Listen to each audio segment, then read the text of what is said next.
aire se había acostumbrado a quedarse en el mismo lugar, como un remolino en pena. Cuando se lo dije, él contestó que era mi culpa por no haber abierto la ventana durante meses. Porque cuando la abría, te ponías a pedir auxilio como un loco. ¿Qué pensarían ustedes si yo les digo que la hija de Clara también es la hija del padre de Clara?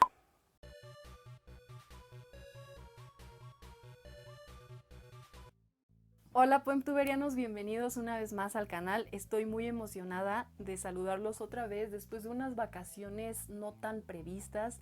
Unas vacaciones para el canal porque para mí no eran vacaciones. De hecho, para mí hoy empiezan por fin, así que vengo a celebrar, pero no es como tal una celebración porque el tema del que les voy a hablar hoy, de hecho, es bastante...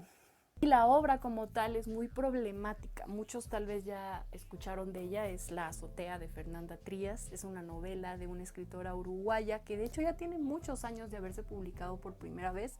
Estoy hablando de que en el 2000 fue la primera publicación de esta novela, pero yo la leí en esta edición de Laguna Libros, según recuerdo es como de 2014, 2013 tal vez, 2015. Entonces creo que yo la leí casi después de que salió en este libro.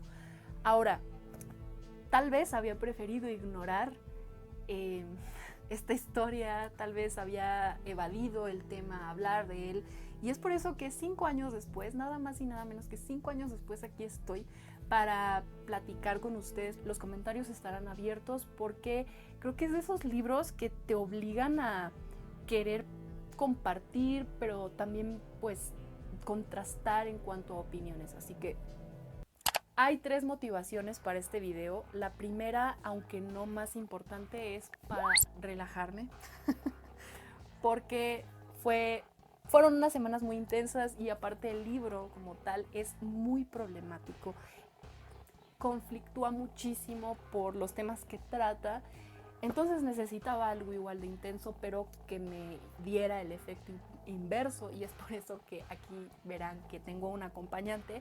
Así que este video es uno de esos dentro del marco de los videos en The PoemTube de literatura y alcohol o de poesía y cerveza. No sé cómo se va a llamar esta sección, yo creo que literatura y alcohol. Así que los invito a que vayan también por su bebida favorita y a que platiquen conmigo y a que juntos desentrañemos todo lo que engloba esta pequeña novela, pequeña pero peligrosa novela. El otro motivo es porque quiero reivindicar con este video la escritura de Fernanda Trías. La verdad es que en videos anteriores del canal no le había ido muy bien. Creo que en uno de los primeros videos de enero de este año hablé de Fernanda Trías, de la ciudad invisible, invencible, no recuerdo. Yo mantengo mi opinión respecto a esa novela, pero debo decir que tenía como un velo, una especie de, no sé si prejuicio, no sé.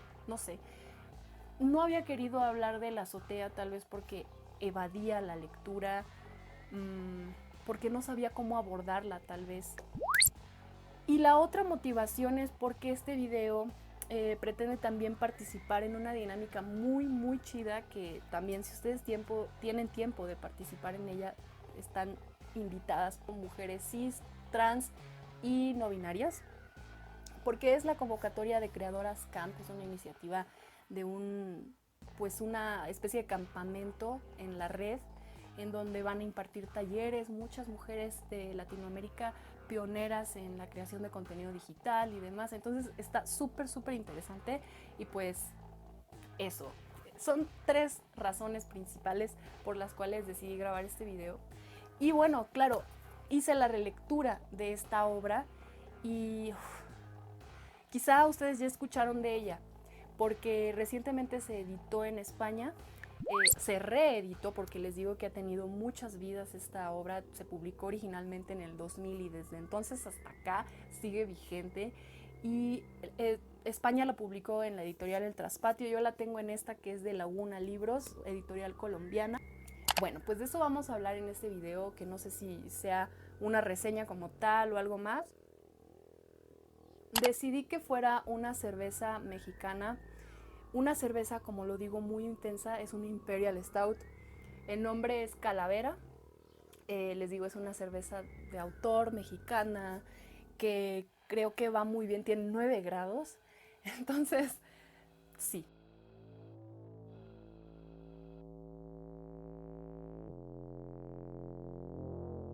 En esta historia nos vamos a encontrar con 3 personajes, en esencia. La protagonista y narradora es Clara, una adolescente de 17, 18 años, no más.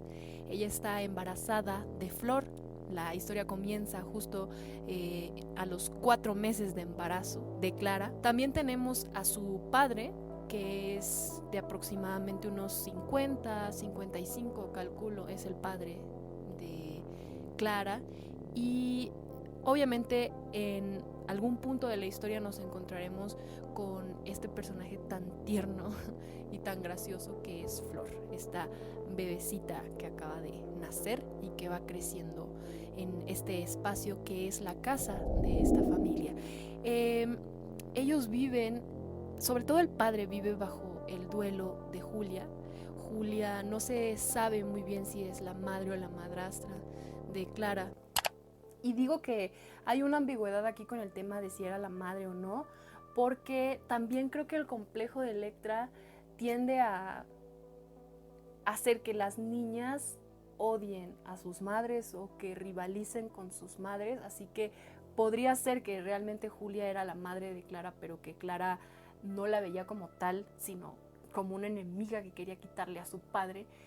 Así que bueno, quizá no importe tanto saber qué era, pero es evidente que no simpatiza Clara con Julia y que se regocija incluso de que Julia esté muerta, porque la convivencia entre estos personajes, ya lo verán, es bastante enfermiza. Y aunque se llama La Azotea, justo esta historia transcurre tras 4 paredes. Es una historia claustrofóbica, como lo han dicho ya muchos en las redes, que transcurre en un espacio cerrado, que es una casa, que incluso está cerrada o amurallada, por así decirlo, a las espaldas de una iglesia. Los temas que trata aquí son muy estigmatizados, son temas tabú, como lo vieron en el inicio. Estamos hablando del incesto, estamos hablando de las enfermedades mentales, de una familia marginada, periférica, al borde de la devastación. Y está el tema del embarazo adolescente, por supuesto un embarazo no planeado que nos lleva automáticamente a cuestionarnos sobre el abuso de autoridad y sobre los alcances que tiene la falta de información, la falta de redes de apoyo y también las enfermedades mentales no tratadas.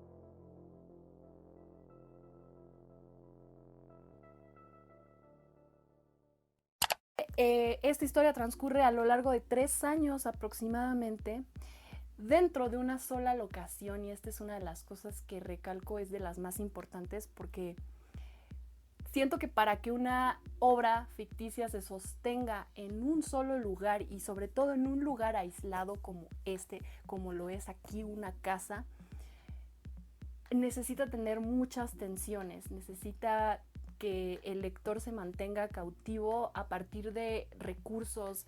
Tiene que tener una muy buena trama o un muy buen tratamiento, y eso me hace recordar la película de Enterrado con Ryan Reynolds, que si ustedes ya la vieron sabrán que se trata de un hombre en un ataúd bajo tierra, y eso es toda la película. No entra luz, no hay muchos resquicios de aire, y es por eso que es contrastante ya de entrada el título. La azotea es ese único lugar en donde Clara puede sentirse un poquito más liberada, quizá con más perspectiva, más empoderada, y en cambio los demás personajes no salen. El padre vive bajo llave en una habitación, es una soledad que ha impuesto sobre todo esta joven, con el afán de proteger a su pequeño núcleo familiar, porque todo lo que hay afuera parece ser una amenaza latente para todos. Llámese autoridades, juicios de otras personas, la misma luz parece lastimarlos. El sonido se hace estridente y me aturde cuando pasa bajo la ventana. Una luz roja iluminó por un instante las paredes, como hombrecitos de fuego que bailaron en el aire. Ahora la sirena también se aleja y quedo otra vez en la oscuridad muda del cuarto. Estoy sola. Tengo que convencerme de que eso que está en el otro cuarto no es un hombre, no es papá. Tapados y juntos parecían dormidos. Es increíble pensar que tuve una vida antes que esta. Un trabajo, una casa, de los que sin embargo no recuerdo nada. Para mí, la verdadera vida empezó con la muerte de Julia. ¿Qué dicen los personajes al respecto? ¿Qué piensan? Los personajes parecen vivir no solo encerrados tras esas 4 paredes, sino también encerrados en sus propias mentes, en sus propios miedos. En el caso de Clara, por ejemplo, hay una paranoia extrema. El peligro no está dentro, no está en lo que está pasando, en toda la situación de esa relación sexoafectiva con su padre, de su embarazo. No está ahí el peligro para Clara, el peligro está en el exterior, así que no tienen contacto con el mundo, digamos, más que a través de una vecina, que es aquella que va y ayuda a Clara únicamente a hacer los mandados. Entonces, verán que tenemos aislamiento, algo por cierto muy vigente ahora, aislamiento, trastornos mentales no tratados, evidentemente. Hablamos también de un complejo de Electra que está, yo creo, expresado en su máxima potencia, y es que, pues ya lo dije, Clara no tiene 5 años, que es más o menos la edad que la psicología atribuye a este síntoma o cosa rara de cuando las niñas se enamoran de sus padres. No, estamos hablando de que Clara pues está casi entrando a esa etapa adulta, ¿no? Y bueno, ¿qué decir del padre? Los personajes tienen gran complejidad psicológica, y es que de qué otra manera esta historia se iba a sostener. Carmen, la vecina, es de hecho la persona que le ayudará a Flor, digo, ay, Dios. A ver, vamos a calmarnos. Clara obviamente necesita ayuda de alguien, de manos expertas para, pues, su parto. Y la persona que le va a ayudar es Carmen. Pero Carmen no tiene idea de todas las circunstancias que rodean esta situación tan... Y pues, si no fuera por Carmen, tal vez Clara ni siquiera hubiera tenido un embarazo, digo, un parto seguro, tal y como Fernanda Trías lo hace ver en esta historia de más o menos 130 páginas. Clara podría ser el ejemplo perfecto de una villana. ¿Por qué? Porque la actitud que se plasma o la personalidad que plasma de Clara es controladora, es sí, una persona que se preocupa por proteger a los suyos, pero tiene una visión muy distorsionada de lo que es cuidar de tus seres queridos, cuidar de tu núcleo familiar.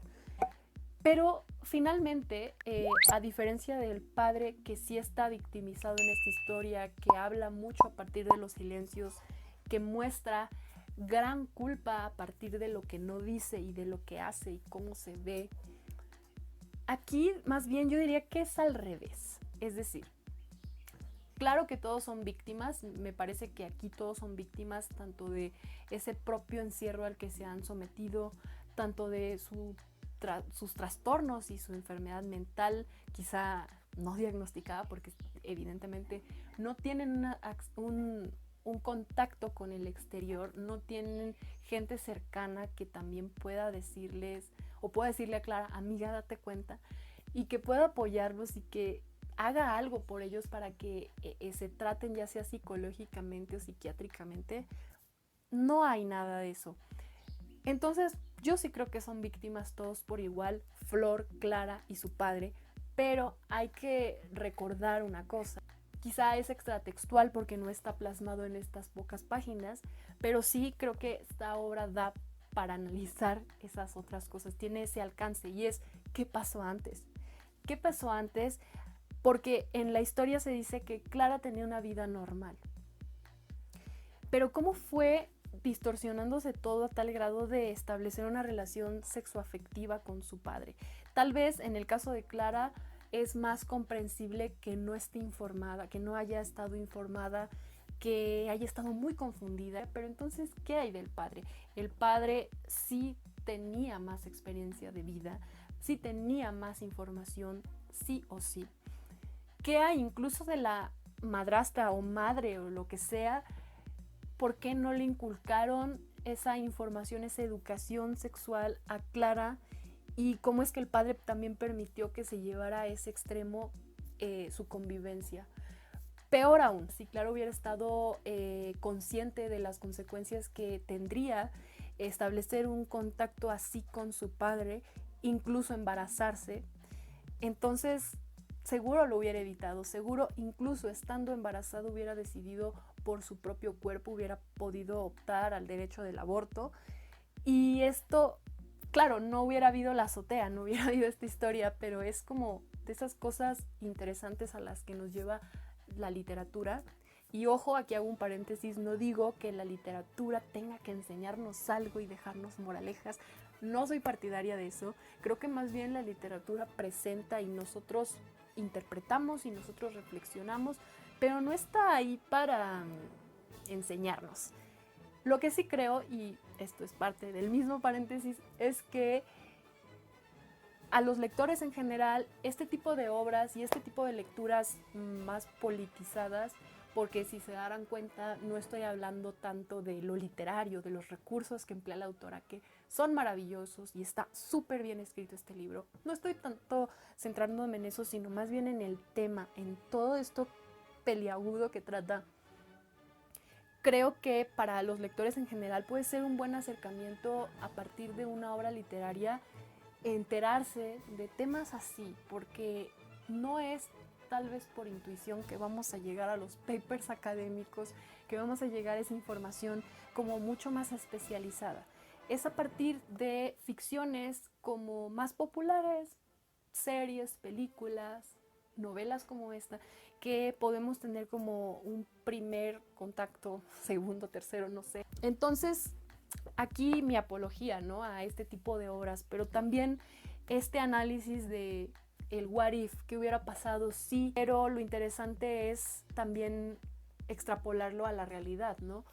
¿Cuántas mujeres no pasan por cosas así? ¿Cuántas adolescentes, cuántas chicas no se ven en este tipo de problemáticas? ¿Cuáles son las consecuencias de embarazarse a esa edad? ¿Cuál es el futuro para...? Claro, yo no estoy en contra de que haya un embarazo a tan temprana edad, siempre y cuando sea planeado, siempre y cuando no haya sido resultante, pues eso, de una violación o de un abuso de poder.